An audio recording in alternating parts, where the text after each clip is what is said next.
Hi hello friends, welcome to மயூராது vlog. இன்றைக்கு நாங்கள் ஒரு சூப்பரான கிறிஸ்பியான ஒரு குக்கீஸ் ஒன்று தான் செய்ய போகிறோம். அதாவது வீட்டில் கிடைக்கிற பொருட்களை வச்சு அதுவும் பேக்கரி ஸ்டைலில் ஒரு குக்கீஸ் ஒன்று செய்ய போகிறோம். அதுவும் 15 நிமிஷத்தில் உள்ள சாஃப்டாகவும் வெளியில் கிறிஸ்பியான ஒரு குக்கீஸ் தான். பெரியவங்களும் சின்ன பிள்ளைகளும் விரும்பி சாப்பிடுவாங்க. ஓகே ஃப்ரெண்ட்ஸ், வாங்க வீடியோக்குள்ளே போவோம், எப்படி செய்வோம்னு பார்ப்போம்.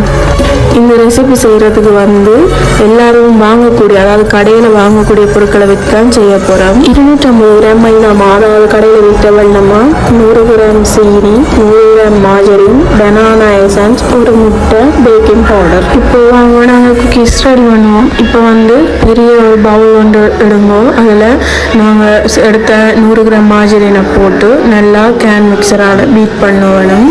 இந்த குக்கீஸ் நீங்கள் ஈவினிங் டைமில் ஒரு ஸ்நாக்காக எடுத்துக்கொள்ளலாம். அதாவது டீ டைமுக்கு யூஸ் ஆகும். மற்றது குக்கீஸ் மற்ற பெரியவங்கெல்லாம் ரொம்பவே விரும்பி சாப்பிடுவாங்க. ரொம்ப டேஸ்டியான அதுவும் குறைந்த விலையில் ஹெல்த்தியான ஒரு ஸ்நாக் ஐட்டமாக குக்கீஸை செஞ்சு சாப்பிடலாம். மாஜரினை நல்லா பீட் பண்ண பிறகு நீங்கள் எடுத்து வச்சுருந்த 100 கிராம் சீனியை அதில் போட்டு நல்லா பீட் பண்ண வேணும். உங்கள்கிட்ட எலக்ட்ரிக் பீட்டர் இல்லையண்டா அந்த சீனியை மிக்சியில் போட்டு அரைச்சி நல்லா தூளாக எடுத்துட்டு மாஜரினோட சேர்த்து கரண்டியால் மிக்ஸ் பண்ணலாம்.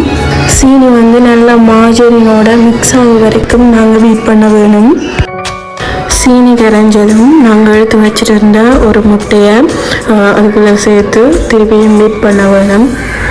நல்லா பீட் பண்ண பிறகு நான் எடுத்து வச்சுருந்த பனானா எசன்ஸ் ஒரு மிசக்கரண்டி தான் போடுறேன். ஏன்னா முட்டையிட்ட வாசம் வரக்கூடாது குக்கீஸில் என்றதுக்காக விடுறேன். நீங்கள் வெனிலா எசன்ஸை விட்டுக்கொள்ளலாம். என்கிட்ட வெனிலா எசன்ஸ் இல்லாதால நான் பனானா எசன்ஸ் தான் விட்டேன். இப்போ எல்லாத்தையும் சேர்த்து நல்லா மிக்ஸ் பண்ணி எடுக்கணும்.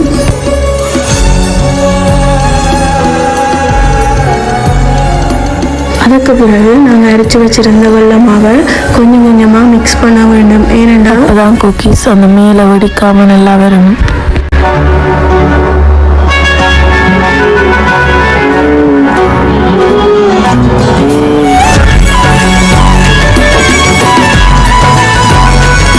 கரண்டியால் மாவை சேர்த்தா பிறகு கையால் நல்லா மாவை அமர்த்தி பிசைய வேணும். அப்போ தான் நல்லா சாஃப்டாக நல்லா இருக்கும்.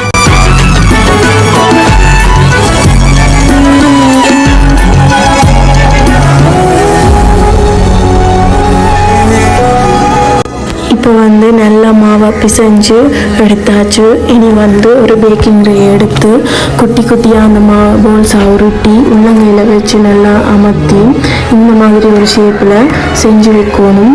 அந்த பேக்கிங் ட்ரேக்கு ஆயில் பேப்பர் விரிக்கலாம். அதாவது ஆயில் பேப்பர் விரிச்சிட்டு மாஜரினை பூசி இந்த போல்ஸை வைக்கலாம். எங்களோட வீட்டில் ஆயில் பேப்பர் இல்லாதால நான் பேக்கிங் ட்ரேயிலேயே மாஜரினை பூசி அந்த குக்கீஸை வச்சுக்கொள்கிறேன். ஹீட் பண்ணல ஓவனில் 180 செல்சியஸில் 50 நிமிஷம் பேக் பண்ண வேணும். ஓவனை பொறுத்து 5 நிமிஷம் கூடலாம் குறையலாம். கோல்டன் ப்ரௌனாக குக்கீஸ் வர வேணும். இப்போ குக்கீஸ் ரெடி ஆகிட்டு ஓவன்லேருந்து எடுத்த உடனே அந்த சூட்டுக்கு அது குக்கீஸ் கொஞ்சம் சாஃப்டாக இருக்கும். ஒரு 20 நிமிஷம் வெயிட் பண்ணிங்களா நல்ல ஒரு கிறிஸ்பியான ஒரு குக்கீஸாக இருக்கும். உங்களுக்கு இன்னும் கிறிஸ்பியாக வேணுமெண்டா பேக் பண்ணுற அளவை ஒரு 5 நிமிஷமோ 10 நிமிஷமோ கூட்டினீங்களா இன்னும் ஒரு கிறிஸ்பியான ஒரு குக்கீஸாக இருக்கும். இது நல்லா பேக் ஆகியிருந்தால் உள்ள சாஃப்டாகவும் வெளியே கிறிஸ்பியாகவும் இந்த பிஸ்கெட் இருக்கும். இந்த பிஸ்கெட் நாங்கள் ஒரு மாதம் யூஸ் பண்ணலாம்.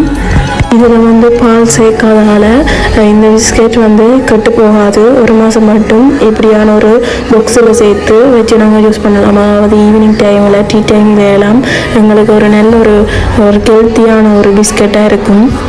இந்த பிஸ்கெட்டில் நாங்களே வீட்டில் செய்கிறதால எந்த ஒரு கெமிக்கலும் சேர்க்காதனால குட்டீஸுக்கும் ரொம்பவே நல்ல ஹெல்த்தியான. ஓகே ஃப்ரெண்ட்ஸ், உங்களுக்கு இது பிடிச்சிருந்தா லைக் பண்ணுங்கள், சப்போர்ட் பண்ணுங்கள்.